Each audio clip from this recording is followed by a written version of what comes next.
বন্ধুরা, টেস্ট বাইটে আপনাদের স্বাগত। আজকে আমি ডিম কষা করে দেখাবো। সেজন্য ডিম আর আলু সিদ্ধ করে রেখেছি, ডিমটাকে ছুলে রেখেছি। এবার এটা নুন হলুদ দিয়ে মাখিয়ে রাখবো।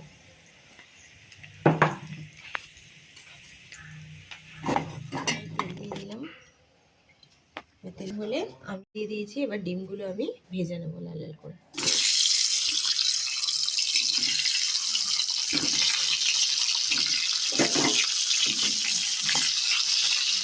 আদা, রসুন, শুকনো লঙ্কা, গোলমরিচ, লবঙ্গ, এলাচ আর চালমুগড়া ভিজিয়ে রেখেছিলাম, সেটা আমি ভাজা হয়ে গেছে। এবার আমি এগুলো তুলে নেবো।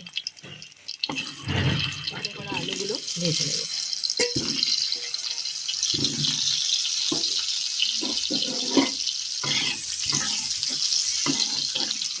আমি একটু পোস্ত দিয়ে এগুলো ভাজা হয়ে গেছে। এবার আলুগুলো আমি তুলে নেবো।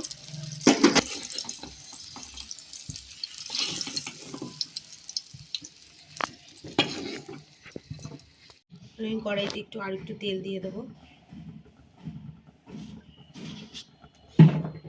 গোটা জিরে ফোড়ন দিয়ে দেবো।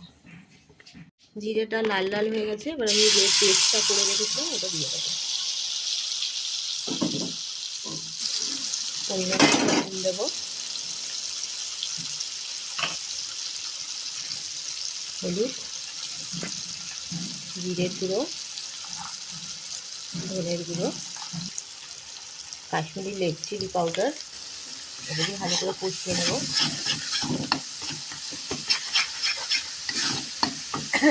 এবার আমি যে আলুগুলো ভেজে রেখেছিলাম সেগুলো দিয়ে দেবো।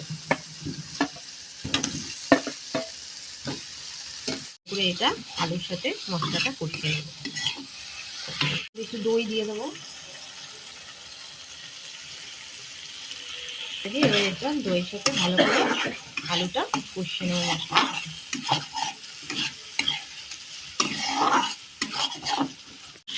আমাদের মোটামুটি কষানো আর একটুখানি হবে, আর একটু হলে হয়ে যাবে। এবার আমি কয়েকটা কড়াইশুঁটি এর মধ্যে দিয়ে দেবো। কড়াইশুঁটি দিয়ে কড়াইশুঁটির সাথে আলুটা ভালো করে মিশিয়ে নেব। কষানো হয়ে গেছে। এবার আমি ডিমগুলো যেগুলো ভেজে রেখেছিলাম সেই ডিমগুলো দিয়ে দেবো। এবার ডিমগুলো দিয়ে ভালো করে এটা আরেকটু কষিয়ে নেব। আমার কষানো হয়ে গেছে। এবার আমি জল দিয়ে দেবো। মাখো মাখো করতে চান বা বেশি গ্রেভি চান তাহলে জল পরিমাণটা আপনারা কম দিতে পারেন। এবার আমি এটা ঢেকে দেবো।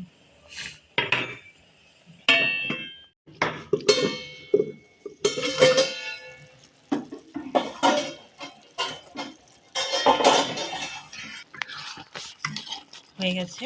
এবার আমি এর মধ্যে ঘি দিয়ে দেবো।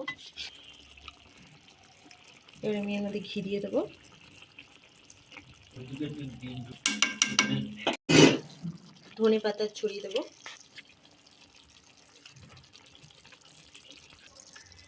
ওদিকে কাঁচা লঙ্কা দিয়ে দেবো। দিয়ে গ্যাসটা বন্ধ করে এটা আমাদের ডিম কষা তৈরি হয়ে গেছে। আমি ওপর দিয়ে একটু মাখন দিয়ে দিয়েছি, তাহলে টেস্টটা একটু সুন্দর হয়। আপনারাও বাড়িতে এভাবে তৈরি করে দেখতে। আপনাদের খুব ভালো লাগে তাহলে একটু সাবস্ক্রাইব করে পাশে থাকবেন।